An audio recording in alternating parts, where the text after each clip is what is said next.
Voici un exercice sur l'acide fumarique. Faites-le, ensuite consultez la correction juste après. Bon courage!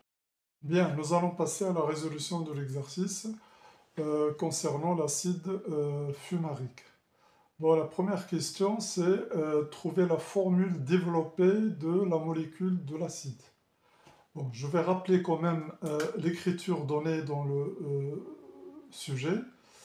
Donc,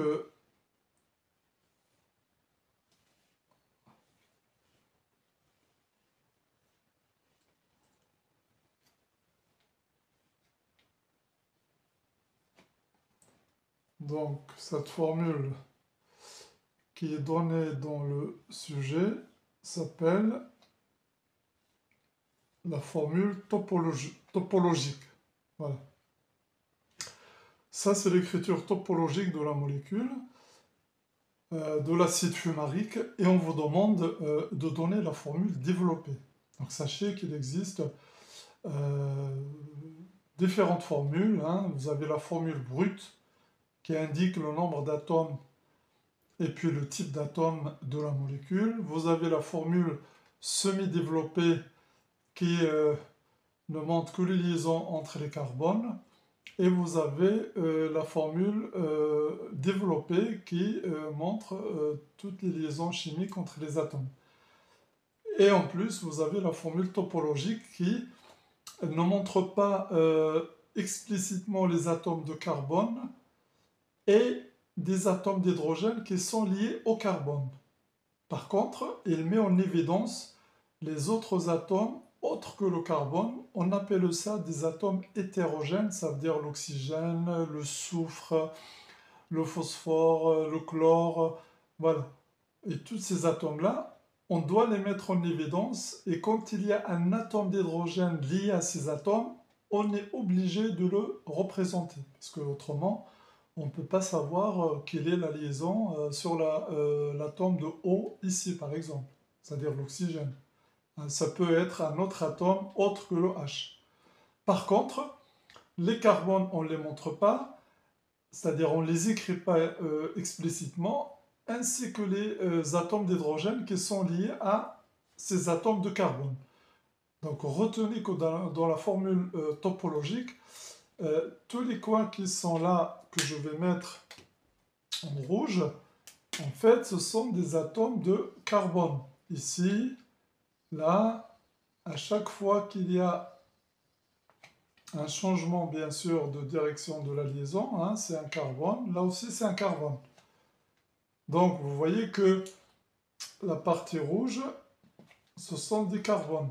Et sachant que l'atome de carbone est tétravalent, c'est-à-dire que autour de l'atome de carbone, il faut qu'il y ait 4 liaisons, soit 4 liaisons simples, soit 2 liaisons simples, une liaison double, soit une liaison triple et une liaison simple. Donc ici, on voit que l'atome de carbone qui est là, ici, là, a 3 liaisons. 1, 2, 3. Donc il lui manque une 4e liaison covalente. Et cette liaison covalente concerne l'atome d'hydrogène qui n'est pas représenté ici. Donc je vais le mettre en vert. Vous voyez, regardez. Je peux mettre H ici. Donc là, vous voyez, je peux mettre les carbones si vous voulez aussi. Comme ça. Parce que tout ça, ça va nous aider à trouver la formule développée. Et en même temps, j'explique un petit peu ce que c'est que la formule topologique. C'est intéressant quand même, un petit peu de savoir ce que c'est. Ou de vous faire un petit rappel sur la formule. Donc vous voyez, là il y en a 4. Ici, il y en a 4, donc ça va. Là, il y en a 3. Donc, il faut une autre liaison covalente. C'est la liaison H. Donc voilà, j'ai mis en évidence les atomes de carbone, les atomes d'hydrogène, et maintenant la formule écrite comme ça, ce n'est plus une formule topologique, vous voyez. Donc la formule développée, eh bien, on va l'écrire ici, c'est double liaison C, Hein, c'est cette double liaison-là. Là. OK. Après, il y a H. C'est ce H qui est là. Et après, l'autre C avec double liaison là. OH. Voilà. Là, c'est pareil. Le H, il est vers le bas, ici. Et là, c'est pareil. Vous avez un C. Donc, vous avez une double liaison là. Et là, vous avez un O et un H. Voilà la formule développée de la molécule de l'acide fumarique. J'aurais pu laisser cette expression ici, là, tout ça, j'aurais pu l'écrire COOH sans le mettre comme ça, hein, ça simplifie un peu les choses. Vous voyez que ce groupe, c'est le groupe carboxyle, j'aurais pu l'écrire attendez, j'aurais pu l'écrire COOH, vous voyez, ce groupe-là. Celui-là, c'est pareil. D'accord? C'est COOH. Donc voilà la formule développée de la molécule de l'acide fumarique. Voilà la réponse à la première question. La deuxième question concerne la définition d'un acide selon Bronsted. Donc un acide selon Bronsted, acide selon Bronsted, c'est une espèce chimique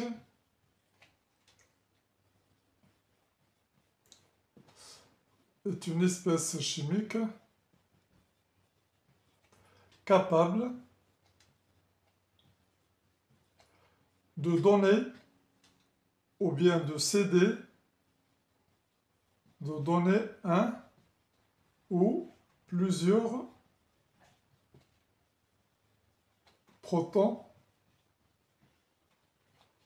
H+ lors d'une réaction chimique.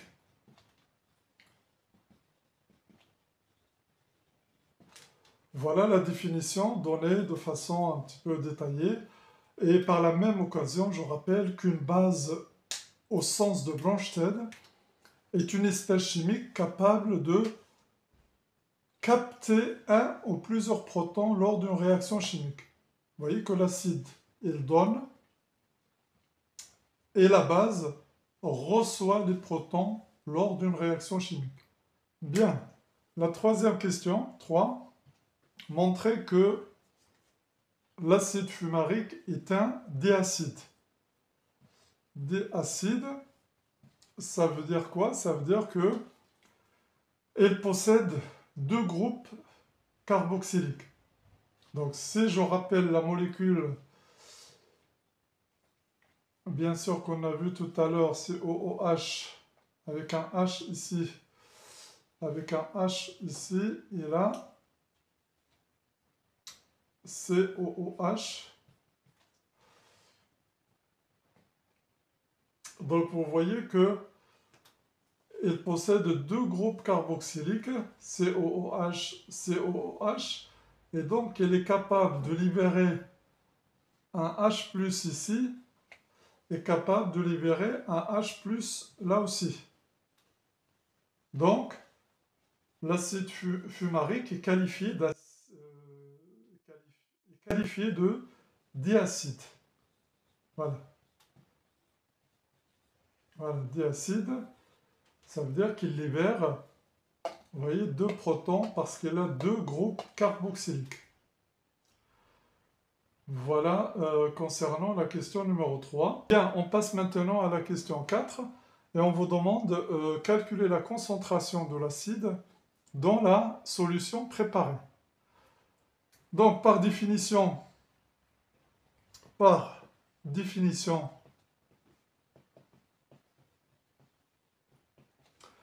concentration de l'acide est égale à concentration molaire, bien entendu. le nombre de moles de l'acide divisé par le volume de la solution. Donc la quantité de matière de l'acide dissoute dans la solution préparée. Or, on vous donne la masse de l'acide et la masse molaire. Donc, Na est égal à la masse de l'acide divisé par la masse molaire de l'acide. Par conséquent, la relation que je viens d'écrire là, donc ça, je vais l'appeler équation 1, équation 2. Donc, la relation 2 dans 1 donne la concentration égale la masse de l'acide divisé par la masse molaire de l'acide fois le volume de la solution.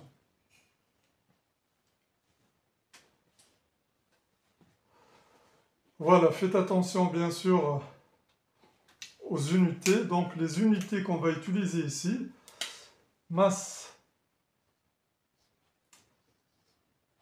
en grammes, ça c'est gramme mol moins 1, et ça c'est litre. Donc la concentration, elle sera mol par litre. Donc, application numérique, sachez que pour chaque calcul, toujours donner la relation littérale comme ça, avec les unités, et puis après, vous faites l'application numérique. Vous voyez, application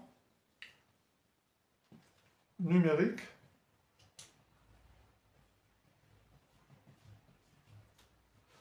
Donc, CA égale 0,500 divisé par 116 fois 0,100. Donc, les conversions sont faites.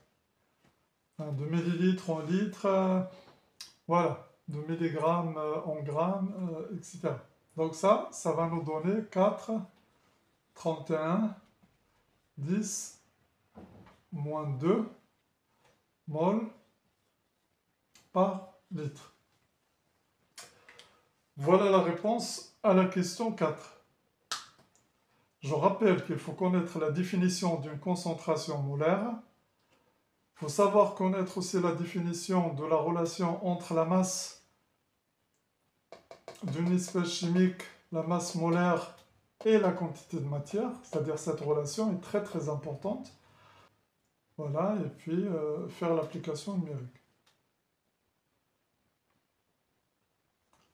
Donc je rappelle que pour répondre à la question numéro 4, il faut connaître la définition de la concentration molaire et aussi la relation entre la quantité de matière, la masse et la masse molaire d'une espèce chimique.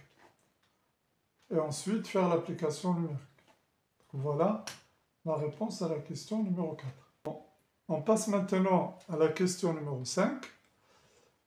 Dans le sujet, on vous donne une formule concernant un diacide, c'est-à-dire que le pH d'un diacide peut être calculé avec cette relation-là, sachant que C est la concentration de l'acide. Concentration de l'acide. On vous demande, est-ce qu'il s'agit d'un diacide faible ou d'un diacide fort? On va essayer, puisque j'ai la concentration qu'on a calculée tout à l'heure, voilà, mol par litre. Donc j'utilise cette concentration, calculée précédemment, afin de déterminer le pH s'il s'agissait d'un diacide fort. Donc, pH égale moins log 2 fois, bien sûr, la concentration calculée précédemment, 10 moins 2. Et donc, ce calcul, bien sûr, nous donne 1,1. Donc, pH égale à 1,1, calculé à partir de cette formule qui concerne un diacide fort. Voilà, un diacide fort dans ça. Donc, ça nous a donné 1,1. Or, le pH mesuré de la solution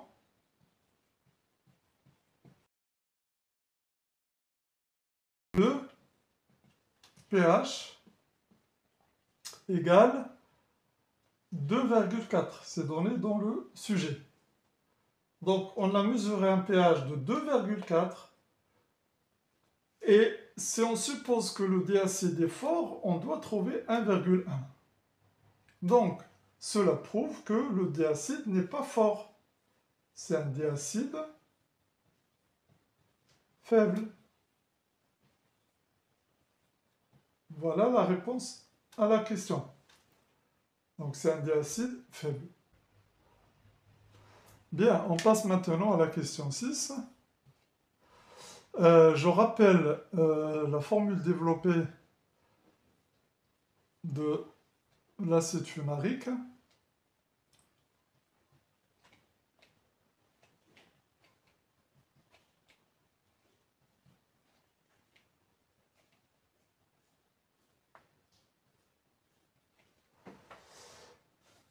Voilà la formule développée.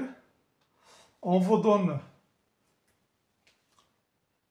pK1 et pKa2. Ça, c'est de AH2 AH-. Celui-là, c'est AH- A2-. Et vous avez les valeurs indiquées dans le tableau sur le sujet. C'est juste pour vous expliquer un petit peu cette écriture avec le grand A ici. En fait, c'est très très simple. Les H2 qui sont là, en fait, c'est ce H et ce H qui sont susceptibles d'être donnés lors d'une réaction chimique. Donc, le grand A, ça représente quoi ici? Ben, ça représente la partie que je vais entourer. Donc, le grand A, c'est rien d'autre que tout ça, vous voyez? Là.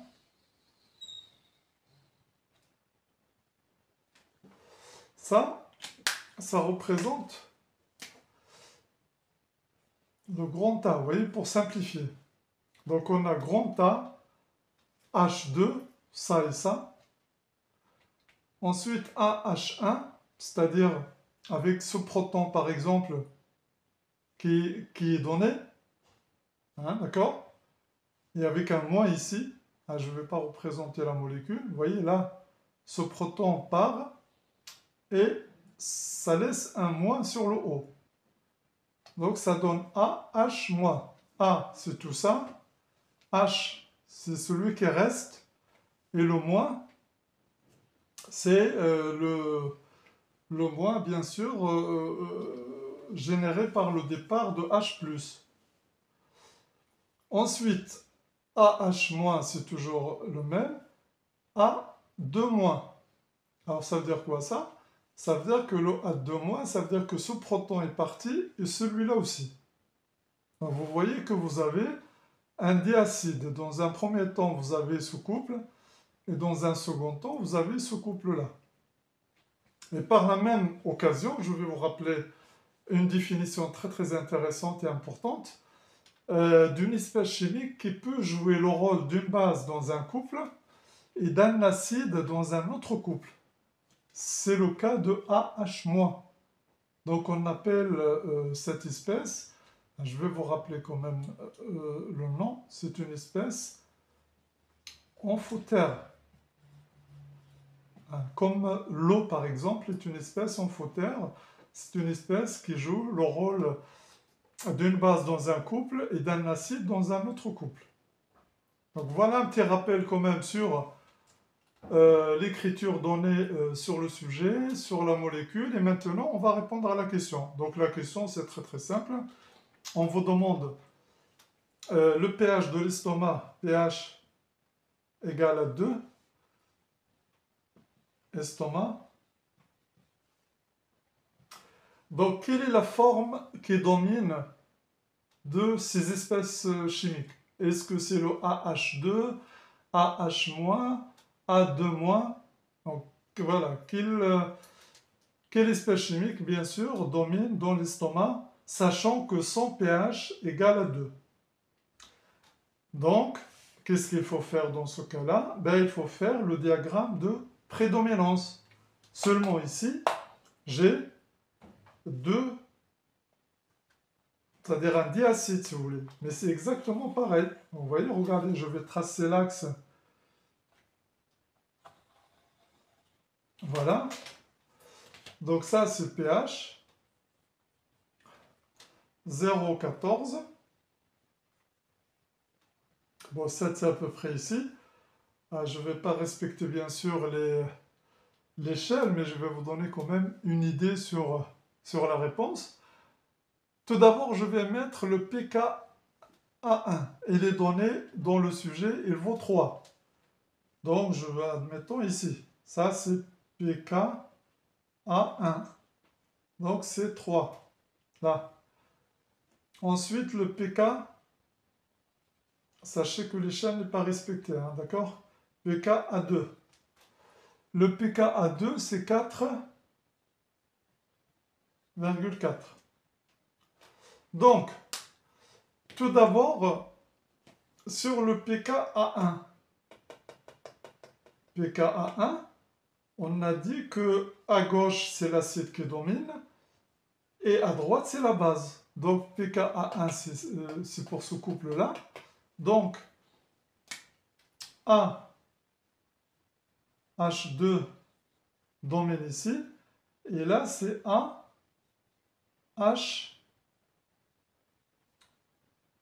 Vous voyez? Donc, autour de 3, à gauche, vous avez l'acide, à droite, vous avez la base. Maintenant, le pKa2. À gauche, c'est l'acide, donc ça tombe bien puisqu'on l'a déjà. Et à droite, c'est la base du couple. Voilà le diagramme de prédominance en fonction du pH. Selon le pH, je peux savoir quelle est la forme qui domine dans la solution. Alors, dans le sujet, le pH égale à 2. Donc, pH égale à 2. Bon, je vais mettre 2 ici à peu près, là, 2. D'accord? Ça, c'est le pH de l'estomac, vous voyez? pH, estomac. Donc, quelle est l'espèce qui domine alors dans ce compartiment-là? Eh bien, c'est le AH2.